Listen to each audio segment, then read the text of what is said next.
morning. I'm Dean Orrico, President and CEO at Middlefield, and I'm pleased to be joined today by two leading CEOs in the REIT market in Canada. And Middlefield's been a very active and long-term investor in the real estate market, really dating back to our founding in 1979. Today we manage a number of dedicated real estate funds within our suite of equity income funds, and equity income really is our focus at Middlefield.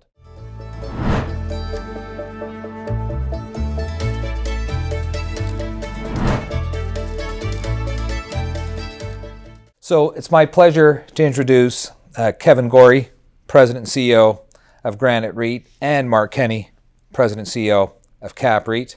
As I mentioned, these companies are the top weightings within our portfolio, so we're really excited about what they have to say in this changing macroeconomic environment, changing real estate environment.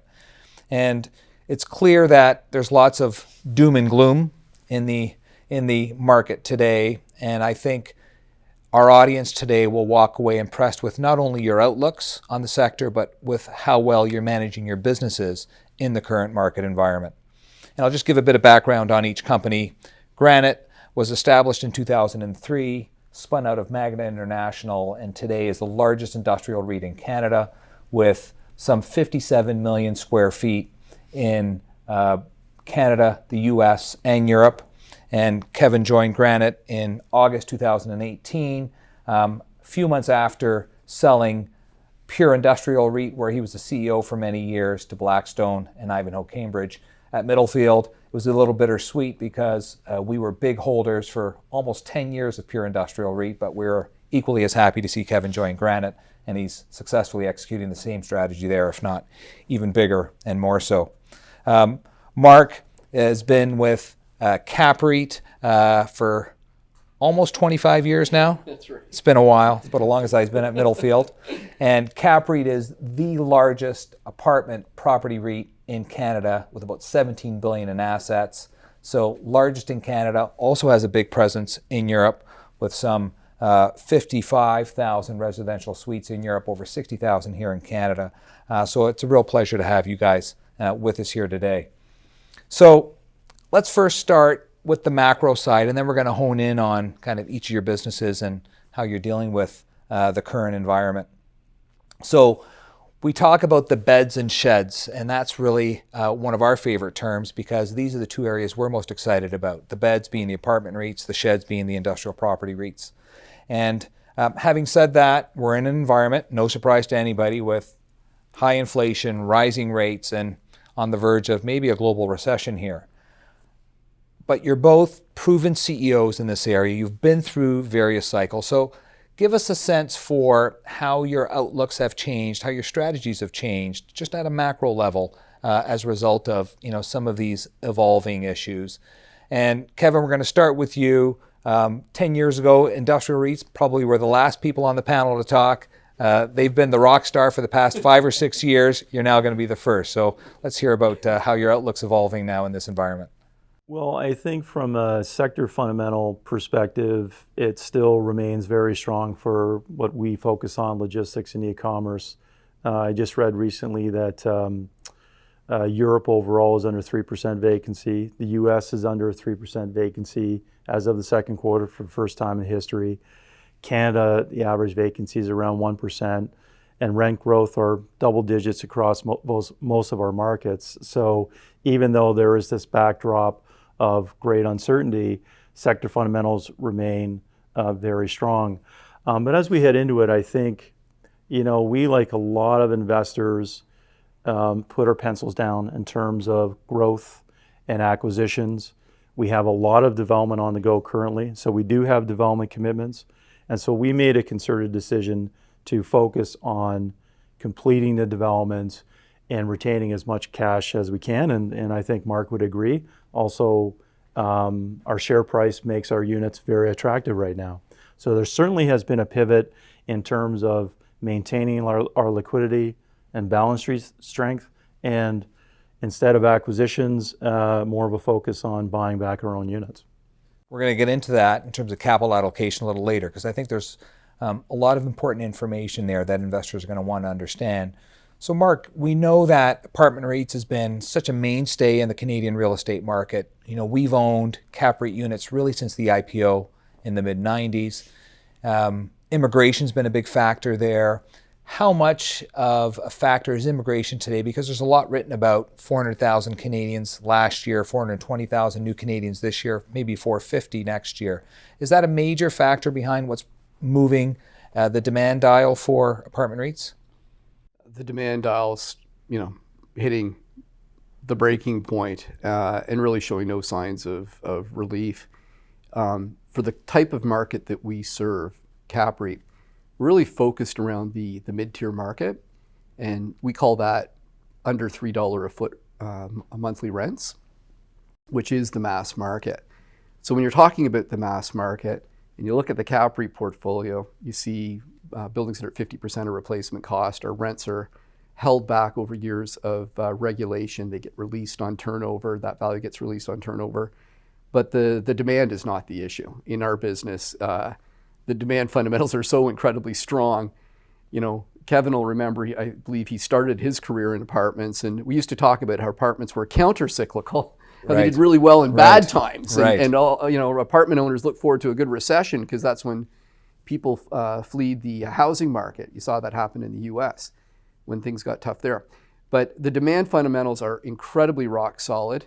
If we're going to be characterized as beds, we've had a boogeyman hiding under the bed now for going back about 2 years, and the boogeyman keeps getting replaced with a different boogeyman. But the underlying story is incredibly, incredibly strong. It's more of a story now around the undersupply of what we have than competition, and that undersupply raises questions about regulation that we get every single day and how that gets impacted. We're going to get into that for that's sure. An important one for us. It is important because I think it's become somewhat of an overhang on the sector that I'd like to get your thoughts on. Let's still talk at a high level. And as longtime real estate investors, we've often viewed real estate as a great hedge against inflation. And the reality is inflation's moving higher. You get to benefit from that in terms of your rents. Certainly affects the cost side of your business as well, which we'll talk about.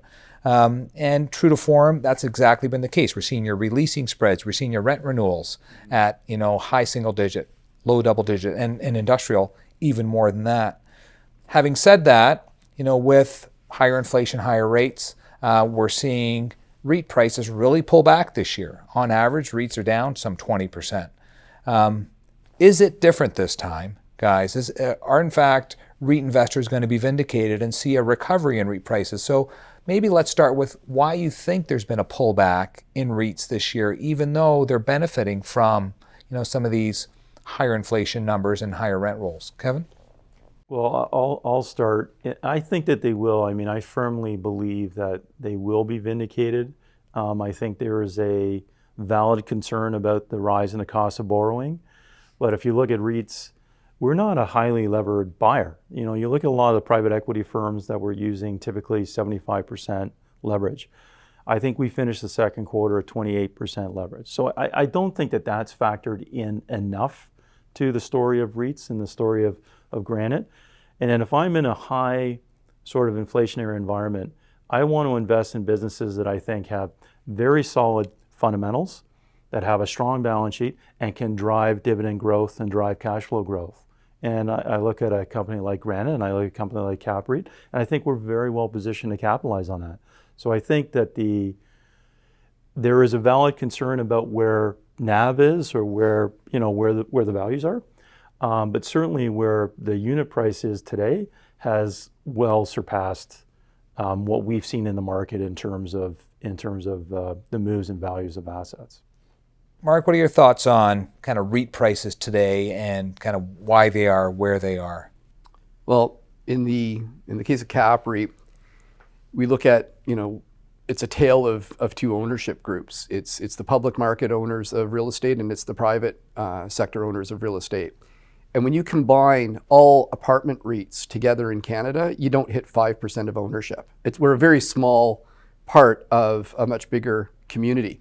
That's not the case in our other sector peers, where they can have dominant position in a sector in the public markets. We're very much a private business that participates in the public markets.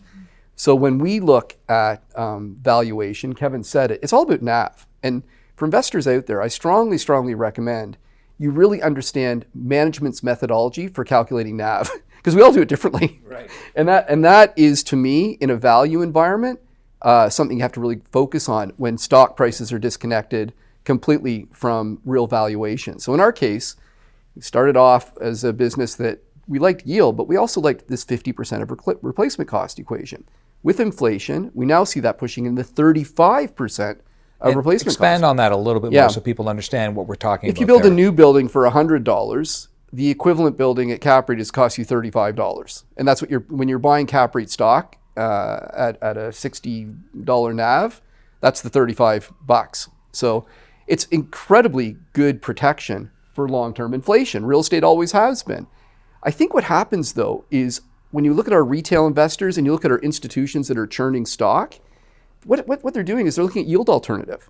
So it's really being valued as yield. And they say, well, I like CAPREIT, it's a great company, but I can get a bond over here and I'll feel a little more safe and I'll sell it down to that number. So as bond yields go up, CAPREIT is a bond comparison, as I'm sure Granite is also. And so we're in that yield competitive space without looking at the underlying value. Bonds don't have underlying value other than surety of payment. They don't have inflation value protection. So what I always say to our investors is please pay attention to NAV, and please don't underestimate our small percentage of replacement cost and our development opportunity, okay? We're buying, and the portfolio, we're going through a renewal process right now of dispositions, but the average age of the buildings of the portfolio is plus 40 years. That means these were fantastic residential locations 40 years ago. In major centers, that makes them spectacular locations today. Right. So I think all I could highlight, and we can get into it later if you want or now, but it's always been about yield growth. It's always been about earnings per share growth. It'll always be that story. But I think in times like this, you have to pay attention to value. And in our case, in the apartment market, there's ample trades to show that values are absolutely holding up. So that is really the next question. So I think the market's probably saying that your NAV may not in fact be the right NAV. You're not, as you said, maybe everybody's calculating it differently. What kind of discount rate are you using on your NAV? And in fact, if we are tipping into a global recession, economic slowdown, call it whatever you want, is that NAV the right one I should be focused on? Yeah, well, see, so we use 3 different appraisers, and we have a management review every quarter. And unlike some of our peers, we have ample trades to compare to. This isn't a discretionary NAV that management makes up. We are third-party validated with ample comparisons. So you can say, what's going on? What's CAPREIT doing? I'll kind of jump to what Kevan was talking about. We're doing something similar. We're moving in on $700 million to $1 billion of dispositions this year. We're selling assets at above IFRS values. So you say, okay, how's your NAV doing, Mark? It's arguably understated because we're selling above IFRS and I'm buying my stock at today a plus 35% discount. It's a very easy arb. It's like selling shares at $70 and buying shares at $42. Interesting. I don't think the market really appreciates that. And I do want to add to that. I think that's a very important point. Is we run discounted cash flows on all our discounted cash flow models on all of our assets each quarter, and we have them appraised regularly. And we're going through the same thing. We adjusted our discount rates right away in the second quarter. And we adjusted our terminal cap rates because that's what you would use for discounted cash flow, instead of just taking a trailing or forward NOI and putting a cap rate on it. But one of the things that I remind people is, remember, NOI and rent. Our rent, for example, I think in the US is up 6% quarter over quarter. And same property rent? Correct. Right. And so I think a lot of analysts, and I saw it, analysts were moving cap rates and therefore moving, it was a commensurate move in NAV, whereas you're missing the NOI growth and the rent growth. And the other thing is, to Mark's point, is, for example, for industrial properties in the GTA, they were hitting $350 a foot, $360 a foot. The average value of our assets in the GTA, I think, was $270 or $275. Okay, so we value our properties in a range, and we're never going to push that range. We just want to stay in a reasonable range. So if prices in the GTA go from 350 to 310, that's a move of over 10%, but it's not necessarily, You know what I mean? It's not as moving though the dial, we are, yeah. Correct. We are still within that same range, comfortably within that same range. And I think that's something that investors should pay more attention to. And we're going through the same thing. A sale of non-core select assets that we're going to do well on relative to our IFRS values. Yeah, fair point. You both talked about supply, and Mark in particular, you started talking about this is not a demand issue, it's really a supply issue. We've seen lots of data about how the Canadian housing market is undersupplied, Ontario even more so. And every time I talk to a REIT CEO or just a private developer, they're complaining about development charges, high cost of land, construction fees and construction charges generally, high cost of construction, zoning delays. How are you guys dealing with that? I know you've got fairly robust development pipelines. How are you managing through these challenges, which, quite frankly, may not be going away anytime soon? Kevan? Well, I'll start. And there's a reason why we're developing in all our jurisdictions. So we have development on the go in Canada, we have development on the go in Germany, but the bulk of it is in the US. And there's a few reasons for that where the bulk of it will be in the US, and that is cost of land is much lower, our ability to carry land is much better, and the spread between development yield and stabilized yield is still greater and more attractive in the US. So that's why of the 5.5 million feet we were developing this year, about 4.5 million feet of that is in the US. So I will say, thankfully, and I think the team did an amazing job in this, we were able to lock in costs pretty early in 2022 through the end of 21 into 22. So we were able to lock in costs, and I'm happy to say that our development spend this year will come in on budget because the cost increases, and there were a few we were able to absorb through our contingency, but we're leasing at rates that are 20% above pro forma. So you're being saved by the leasing primarily? Absolutely, Yeah. absolutely. And that's So the way the equation should work, right? Right, we were underwriting a mid-5 to high-5 development yield. And now we're targeting, a low to mid-6 yield on that, and that's what we've been achieving so far. Yeah, interesting.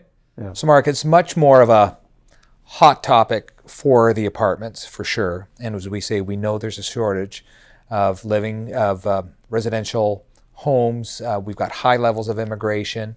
I want you to talk about the supply side and how you're bringing new product to market, and really talk to how the condo and condo development is factoring into this, because we understand there's a lot of condos that are coming into the rental market. Mm-hmm.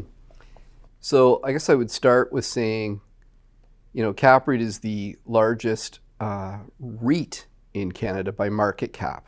Okay, not just apartments, all REITs by our float. Right. There's a reason for that. We have always been in the business of raising equity and matching it to instantly accretive acquisitions that are 35% of replacement cost, where we can invest capital and add value. That's why we issued over $1.4 billion in equity in an 18-month period of time, because we don't develop. Right. We don't do development, okay? We've tried to partner on the odd occasion, and quite frankly, we just can't break out of the formula that we know is hyper conservative. You are buyers, not builders. We're buyers, not builders. Okay. Now, that being said, we do sit on what I believe is Canada's largest residential land bank. Right. That's not fully factored. It's actually not factored into our IFRS valuation. So again, going back to NAV, and here I'm selling CAPREIT, but to anybody that's listening to me right now, is when you look at our NAV, it's an income cap rate comparison NAV. It is not, takes into absolutely no account development potential. Okay, but these are 40-year-old assets. Our BC portfolio, for example, we're the second largest owner of apartments in British Columbia. It's all wood frame walk-up. These are 30-unit buildings that are 250-unit condo towers in the future. Our challenge is we don't have development in our DNA. Okay, so instead, what we've been doing is buying brand new assets in that sub $3 a foot rental category. So I love markets like Kelowna, BC, like Victoria, like Ottawa, like Quebec City. And why do I like those markets? Because I love below $3 a foot. When you get into the $5 a foot rental market, you're in the niche market. Toronto. So now I'm going to your condo conversation. You can't build condos in Toronto for less than $6 a foot now in rent for it to carry and make sense. It is a niche market. It is not a competitor to the mass market. It is a niche market. $6 a foot rents require $180,000 income earner families. They're out there, but they're in a niche category. We are targeting the $80,000 a year combined family income market, coast to coast Canada. So even within the apartment space, there's different markets. So it's a really interesting picture you've painted, because based on everything you've cited, what is the solution to this shortage of housing? If in fact we see all this immigration, 40% of them come into the GTA, how do we solve this? Well, I'm going to tell you that our big problem in Canada is we're not looking in the mirror and saying what is actually going on. So we have 3 levels of government. The feds are talking about immigration and talking about housing policy. They influence immigration. They don't have housing policy, okay? The provinces are kind of stuck in the middle, but they don't approve the municipal zoning process or development fees.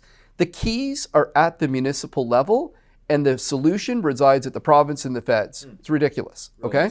And then when you look at stakeholders, you have aspirational voters that embrace immigration. We all do, without any understanding for what development in their backyard means. They are my backyard, and they're all for immigration. And they're the same voter, except they don't understand the issue well enough.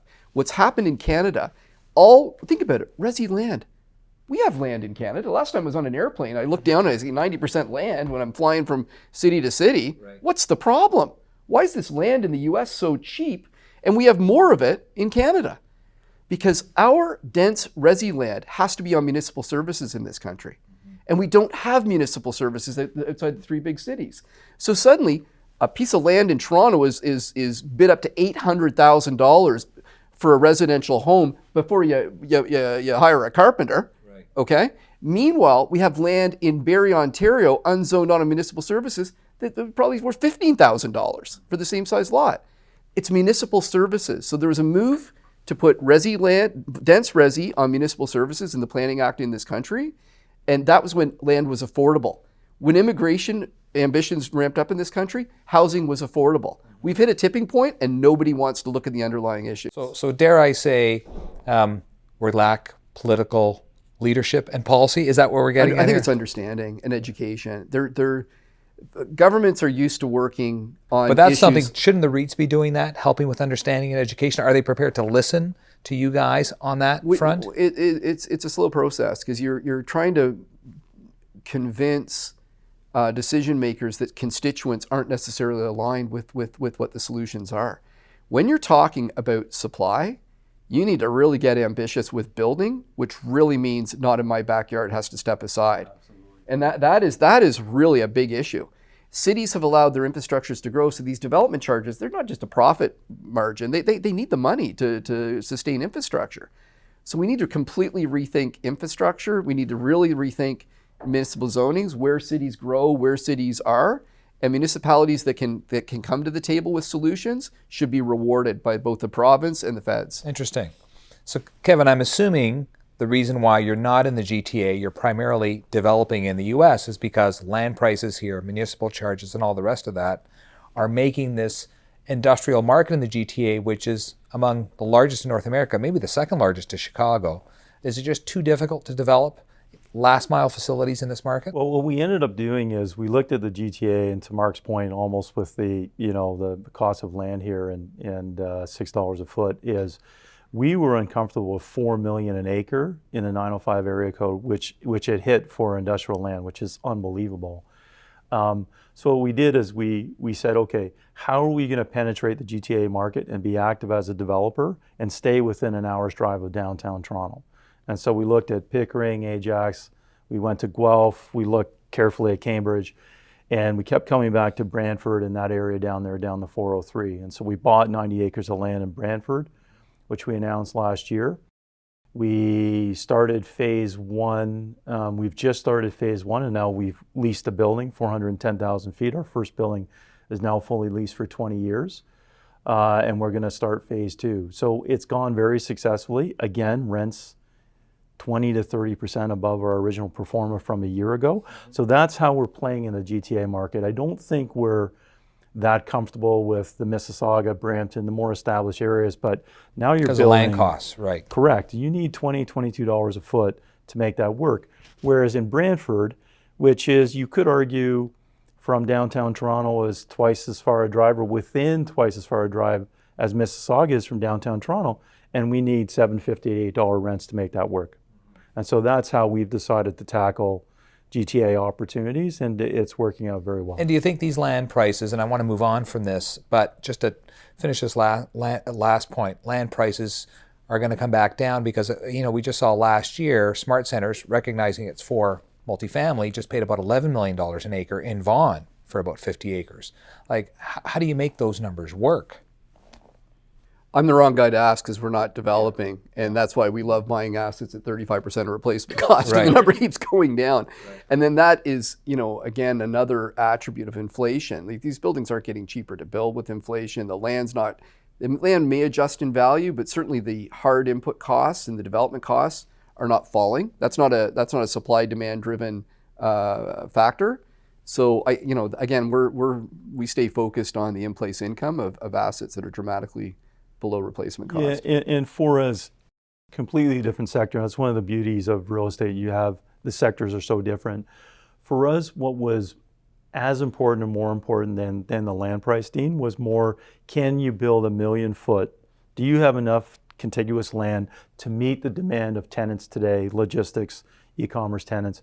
And if you look around the GTA, if you need that amount of land with that amount of trailer parking that you need in today's market to get 1 million footer, you need a large piece of land, and there's very few of them. If you're Mississauga, Brampton, it's completely, it's not available. In Brantford, we were able to get 90 acres to accommodate that size of tenant. That was most important to us, and it's one of the reasons why we moved out there. Let's talk about interest rates. And as we alluded earlier, rates really do cut both ways. And clearly, when you have a portion of your balance sheet that's borrowed, there's a drag on cash flow. But it also has an impact on valuations, as we've been discussing. And, there is seemingly, and you alluded to it, Mark, a bit of a stalemate. We're not seeing a lot of transactions in the private market. And as public market investors, that really does inform us in terms of, the value we should be putting on some of your underlying assets. Are you seeing cap rates move higher based on your experiences? And how high do you think they're going to go in light of this rise in rates that we're seeing? Well, I would just start by saying we are very fortunate in the apartment space to have that guaranteed renewal of CMHC. So we're not exposed to the debt markets, we're exposed to the cost of debt, but we're not exposed to renewal risk. So despite that, our debt hangs in that mid to high 30% range. So extremely low leverage for the asset class we're in. When we look at cap rates, the truth that's emerging is that there's little to no change in some assets and more dramatic change in others, okay?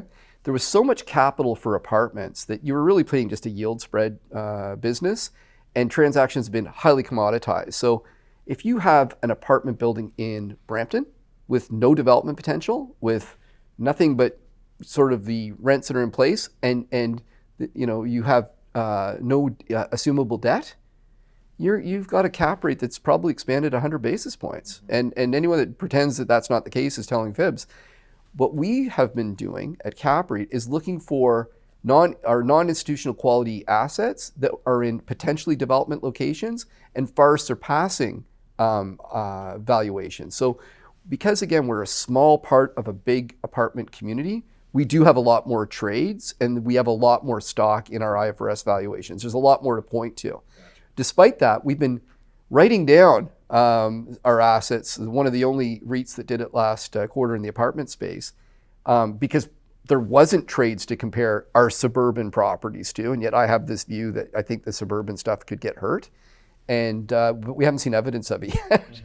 It's holding up. It's holding up remarkably well. What do you see in the industrial space, Kevan? Yeah, I think the second quarter was difficult for us for the same reason. We didn't see a lot of trades, but we were relatively confident the discount rates have moved, so we adjusted our discount rates across our whole portfolio. So we were one of the few, I think, REITs in general that marked our assets down by about $250 million. And I think we'll see the same thing in the third quarter. If you were to say to me, Do you think cap rates have moved 50 basis points? I would agree. I think for some where rents are below market and a buyer has the ability to move rents in the short term, then there's probably an argument the cap rates have moved maybe 25 basis points. But if you have long-term leases in place, funnily enough, as if we head into a recession, someone looking down their nose at a long-term lease with a covenant tenant. But if you have a long-term lease with lower contractual rent escalations, those are being hit harder.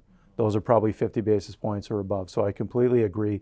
But again, just to remind everybody, rents have moved up and NOI has moved up as well. So that has been a mitigating factor. But 50 basis points move in cap rate, just overall generally, absolutely, I would agree with that. Although we're still waiting to see trades to validate that assumption, but that is our assumption, I think. Let's talk a little bit about geography now in Europe, because I know both CAPREIT and Granite have significant exposure in the European market. I met last week with the CFO of CGRO, largest UK REIT, maybe the largest in Europe in the industrial space, been around for 100 years. And we talked about some of the challenges they're having in the European market. Kevan, what are you seeing there on the industrial side?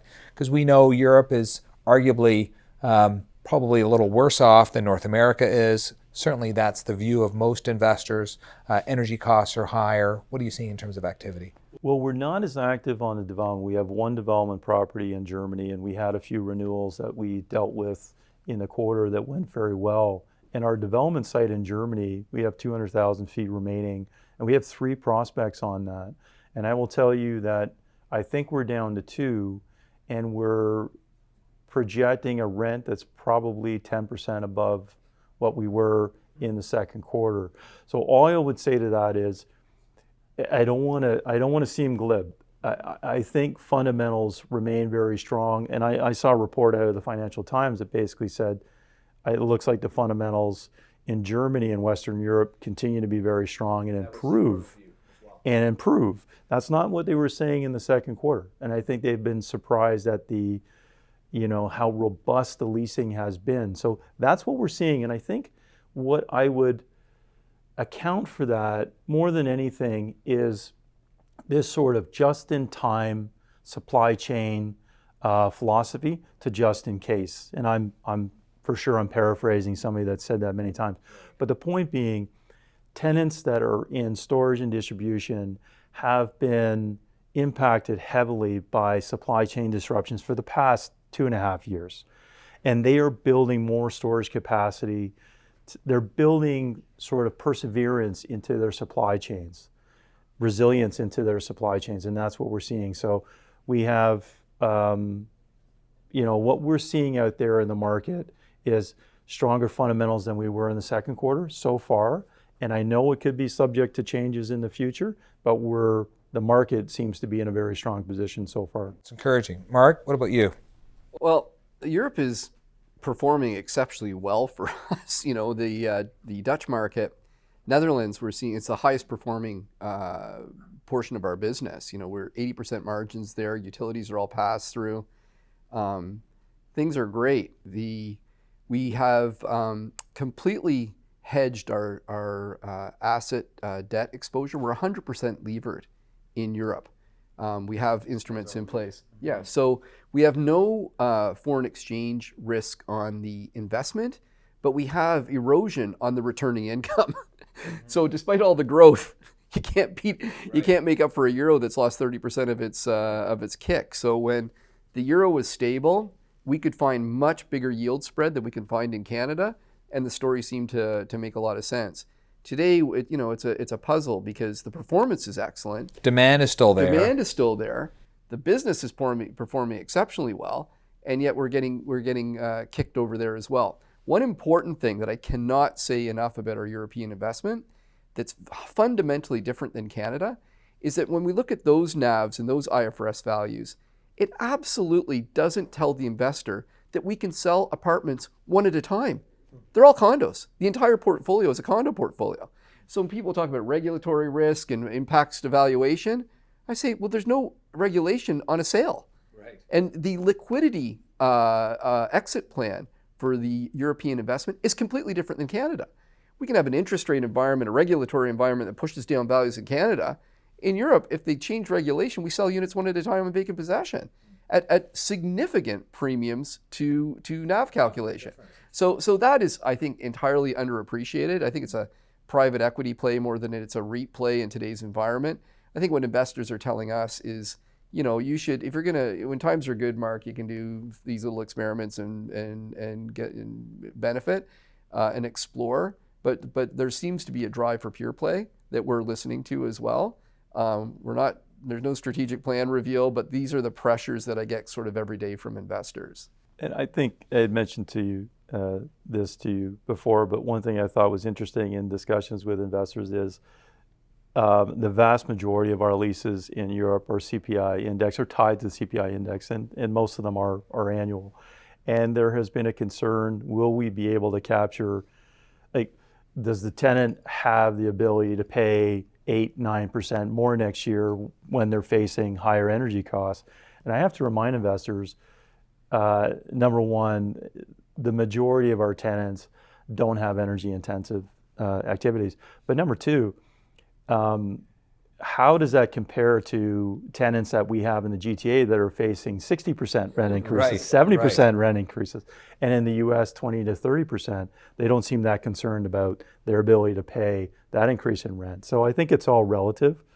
And it's kind of headline driven. This is what they read about, right, Kevan? So as a result, this is what they impose on Granite or CAPREIT. I appreciate that. Yeah. So hopefully sessions like this are really helping people better appreciate what's happening below the surface. I would say this too, and this is a subjective comment. I don't know if Mark agrees with this or not, but I think there's a lot of consternation about Europe, which I appreciate. But we speak to our team. Our entire team was down for an offsite in Dallas last week, including our European team. They don't have the same level of concern that we have at all. This consternation seems to be more acute here for Europe than it does with Europeans. Interesting. And I've heard that from a few different people on the ground. People who were just in Germany a few weeks ago saying, we're not concerned about energy price or anything like that. We think we've got this all well in hand. Whereas you're reading headlines here in North America about what's happening in this kind of this cold winter potential. The view is that's why Europe's trading at such a discount right across the board. Interesting. Let's talk a little bit about some issues happening with each of your businesses. And Mark, you talked about this earlier. And we're seeing apartments trade at a discount to NAV, trying to really understand why. I think some of that has been exacerbated by the Trudeau government talking about the financialisation of real estate.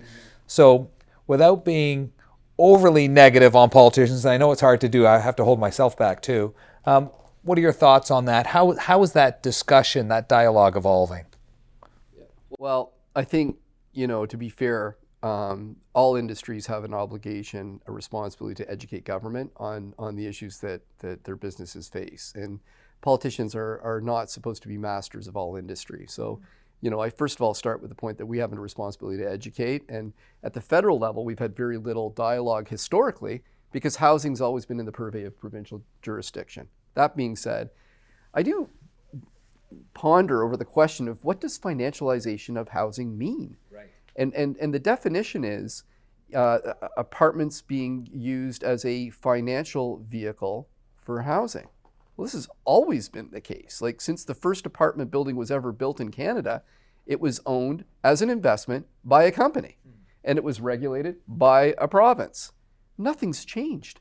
There's this insinuation, if you talked about the financialization of food or the financialization of religion or the financialization of anything for that matter, it really has a dirty connotation to it. But when we're not doing enough of stopping and saying, what does this mean exactly? So the criticism is that business owns real estate. Well, if business doesn't own real estate, I'm not sure who's going to own real estate unless it's the government. Right. So if the insinuation that the government's going to own all real estate in Canada, that's a very ambitious target. And we're not hearing that from government. So I think it's been mixed in with a narrative of affordability and the idea that apartment REITs that own less than 5% of a market are somehow influencing all affordability in Canada. Like we didn't drive up home prices. I thought interest rates had something to do with that. So do you think this issue, once you kind of look at the facts as you've outlined them, really goes away? Because if in fact it does get to the next level and politicians want to make more of this than it actually is, this really is going to be a major problem for the sector. Well, yeah, I'm an optimist though, because when you look at what our sector is doing, when you throw in the diversifieds with the apartment sector, CAPREIT's not active with development, but we sure have a lot of development lands. We are actively participating in new Canadian supply when we're doing forward purchases of new apartment buildings in new markets like I talked about, Kelowna, Victoria, Quebec City, Halifax. We are part of the ecosystem of new supply. All of the apartment REITs are. Some are building, some are financing assets. Many of the diversifieds are building assets. So we are a big part of the solution. You know, CAPREIT in particular has been focused on the affordable sector for many, many years. Nobody talks about our manufactured home sector enough. That's 14,000 homes that we don't own. People own them. They're affordable homes that sit on affordable land. And that's a growth part of your business, It's a big growth part of our business. It's a whole different discussion about why there's only one developer in Canada doing what is the solution for rural affordable housing. Like, we have an answer. I've sat with government and said, we can get homes in Canada for $200,000 a house, the first step in the property ladder, if we can get zoning for manufactured home communities. And the problem always rolls back to the municipalities. They don't want, is it NIMBYism? Well, it's stigmatization. When I first started in this business, apartments were a dirty word. They've become unstigmatized as time has gone by. When people see what the likes of some developers are building now in Canada for new rental, it's just like jaw-dropping, higher than condo quality standard. The same is true with manufactured homes. 23 million Americans live in a manufactured home. You have a couple 100,000 Canadians. Manufactured home communities or land lease communities have been used 3 times to solve the affordability crisis in the US. We have an answer right in front of us, and government has to be bold enough to face stigmatization that these, what's that show, the Trailer Park Boys, that people watch, and that doesn't really look like appealing housing when the reality couldn't be more different. They're beautiful bungalows, you have your own yard. I would argue a 1,300 square foot home with no basement is more dignified living than an apartment that's 700 square feet. Sure. You know, what's wrong with that? They're eco-friendly, they're you've got a neighbor, you've got a little community. You have a community. It's not part of the Toronto solution, but it's absolutely part of the rural Canada affordability solution, first step in the ladder. Fascinating. But you look at a model, if you're government, you're looking at what is the right model for institutional ownership, if that's needed, and I would agree that it is. By the way, pension funds in Canada are very active in multifamily. I would want an owner that is transparent. I'd want an owner that has strong governance, and I want an owner that's mostly Canadian or Canadian owned. And that's what Canadian REITs offer, all those things. Right, absolutely. Throw in some climate change investment, ESG accountabilities, and you've got a pretty good ownership model. 100%. Absolutely. Yeah. Last question for you, Kevan. We've seen industrial REITs, as we said earlier, really become the leading player within the real estate market. Tougher 2022, but we see what the value is in the business. And for years it was driven by e-commerce, and now e-commerce continues to be a driver, but you alluded to it.